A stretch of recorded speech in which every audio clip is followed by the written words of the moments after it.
In today's class, we are going to discuss about the nature of management under chapter 1, Nature and Significance of Management of Class 12th Business Studies. The first criteria of the nature of management is management as an art. So what do you mean by art? Art is the skillful and personal application of existing knowledge to achieve desired results.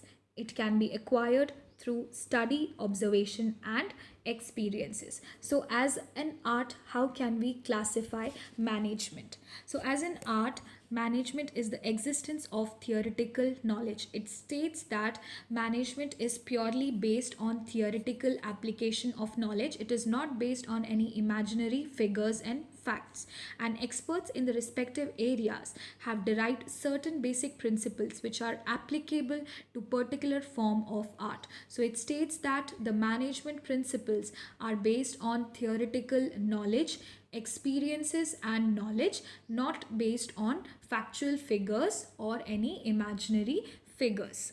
The next is personalized application. We know that each and every individual, when they experience things in different manner, and so they are personalized applications, which means they are applied on personal experience, how they felt it or how they experienced it. It is completely different for each individual. The use of basic knowledge varies from individual to individual.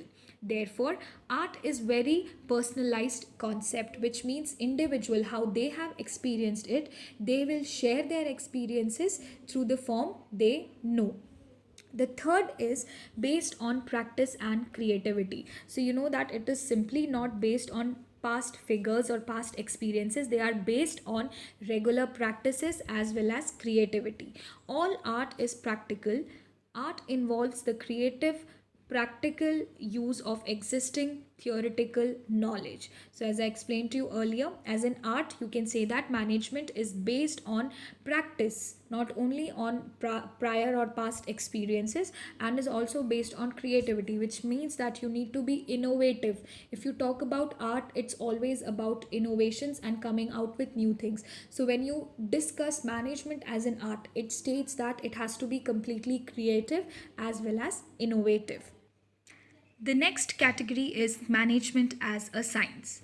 Science is a systematic body of knowledge that explains certain general truths or the operation of general laws. So, when we talk about management as a science, it states that management is a systematic body of knowledge and its principles are based on cause and effect relationship. So, it is not simply stated on any imaginary figures or any imaginations or anything which you have just heard, not seen. They are actually systematic body of knowledge, and the principles always state the cause and effect relationship. What do you mean by this? It means that, for example, if you have applied any theory or if you have done anything, then what will be the effect of that particular thing on the business will also be established. That is the reason why we say that management principles tell us about the cause and effect relationship. That is, if you have undertaken a new function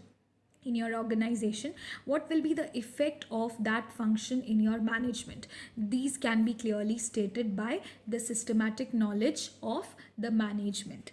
The next is principle based on experimentation. As I explained to you earlier, they are just not only based, they are not based on imaginary facts or figures. They are properly stated after experimentations. Scientific principles are first developed through observation and then tested through repeated experimentation under controlled conditions.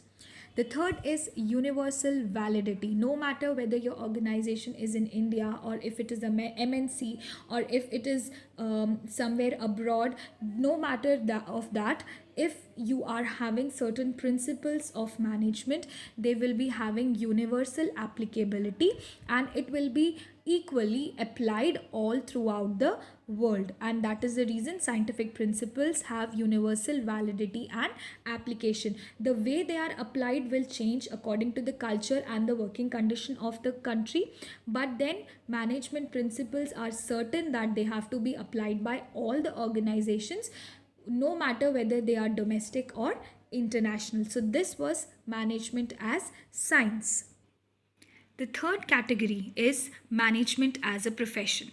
We know that in an organization, we must have seen that certain business firms and organizations, they look for individuals with specific qualifications and experience in order to manage them, right? And so when we talk about management, it also needs some kind of professionalism in it.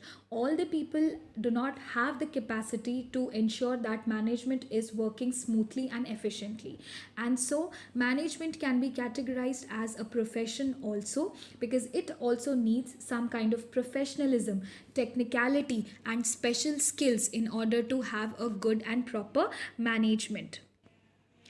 Well defined body of knowledge. So under this category, management as a profession, it is defined as a well defined body of knowledge. All the professions are based on well defined body of knowledge that can be acquired through instruction. So if a proper instruction pattern is followed, if a unified command is being given to all the employees, then it is also known as a well defined body of knowledge, which means every individual working in the organization is completely aware about what is to be done, what goal is to be achieved, and what is the time which is allotted to them to do that particular activity.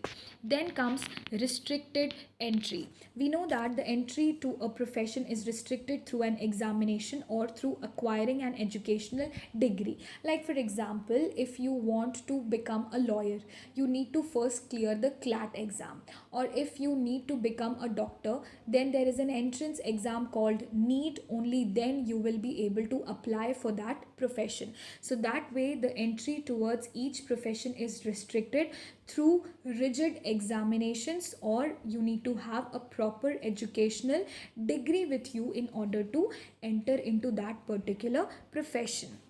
Then the third one is professional association. All the professions are affiliated to the professional association which regulates entry, grants certificates of practice, and formulates and enforces a code of conduct. You know that in order to become a lawyer, you need to apply with the bar council. Okay, and the bar council is the committee which regulates and controls all the activities which are undertaken by them. And similarly, in case of doctors, there are certain medical councils, and in order to be an affiliated doctor, you need to be a member of that committee as well. And so there has to be certain professional associations so that you can call yourself a professional in a particular field. Then comes ethical code of conduct. This means that all the professions are bound by code of conduct which guides the behavior of its members, how you need to deal with your customers, how you need to address your customers, how you need to solve your customers' problems. All these things are given in the code of conduct. So basically it determines the behavior of how the members or the employees need to behave with each other, not only with each other but with the other people or outsiders, that is clients and customers also. Then the next one as management as profession is service motive. We know that the basic motive of a profession is to provide the service to their according to their client's interest by rendering dedicated and committed service. So the basic agenda or the basic motive of any kind of profession is to give utmost satisfaction to the customers by fulfilling all their demands, all their criterias, and all their interest. And so if you talk about management, management is also a kind of service motive whose main aim or whose main goal is to provide the services to the organization, not only to the organization but to the customers also, so that their personal goals is achieved, and through management there is successful running of the business as well. So today we had discussed about the nature of management, that is management as an art, management as a science, and management as a profession.